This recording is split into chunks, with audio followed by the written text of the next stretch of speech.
महादेव सहाय के बेटे डॉक्टर राजेंद्र प्रसाद का जन्म 3 दिसंबर 1884 को जिरादेई, सीवान, बिहार में हुआ था।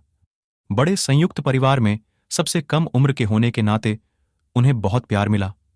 उनका अपनी मां और बड़े भाई महेंद्र के साथ बहुत लगाव था। जिरादेई की विविध विरोधी आबादी में लोग परस्पर सद्भाव में एक साथ रहते थे। यादें एक अनुसार हिंदू और मुस्लिम मित्रों के साथ कबड्डी खेलने की थीं।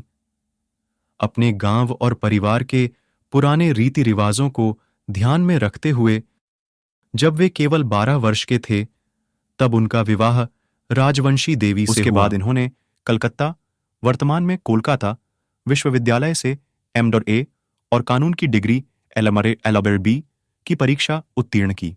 सदैव प्रथम श्रेणी में उत्तीर्ण होने वाले राजेंद्र प्रसाद ने मुजफ्फरपुर के एक कॉलेज में अध्यापन कार्य किया। इन्होंने सन 1911 में वकालत शुरू की और सन 1920 तक कोलकाता और पटना में वकालत का कार्य किया। उसके पश्चात वकालत छोड़कर देश सेवा में लग गए। इनका झुकाव प्रारंभ से ही राष्ट्र सेवा की ओर था।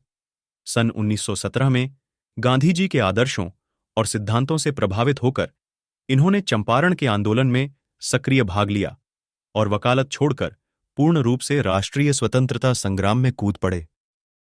अनेक बार जेल की यातनाएं भी भोगी। विदेश जाकर भारत के पक्ष को विश्व के सम्मुख रखा। डॉक्टर राजेंद्र प्रसाद 3 बार भारतीय राष्ट्रीय कांग्रेस के सभापति और सन 1962 तक भारत के राष्ट्रपति रहे। सादा जीवन, उच्च विचार इनके जीवन का मूल मंत्र था। सन 1962 में इन्हें भारत रत्न से अलंकृत किया गया। जीवन पर्यंत हिंदी और हिंदुस्तान की सेवा करने वाले डॉक्टर राजेंद्र प्रसाद का देहावसान 28 फरवरी 1963 में हो गया। डॉक्टर राजेंद्र प्रसाद की प्रमुख रचनाएं भारतीय शिक्षा, गांधी जी की देन, शिक्षा और संस्कृत साहित्य, मेरी आत्मकथा, मेरी यूरोप यात्रा, संस्कृत का अध्ययन, चंपारण में महात्मा गांधी और खादी का अर्थशास्त्र।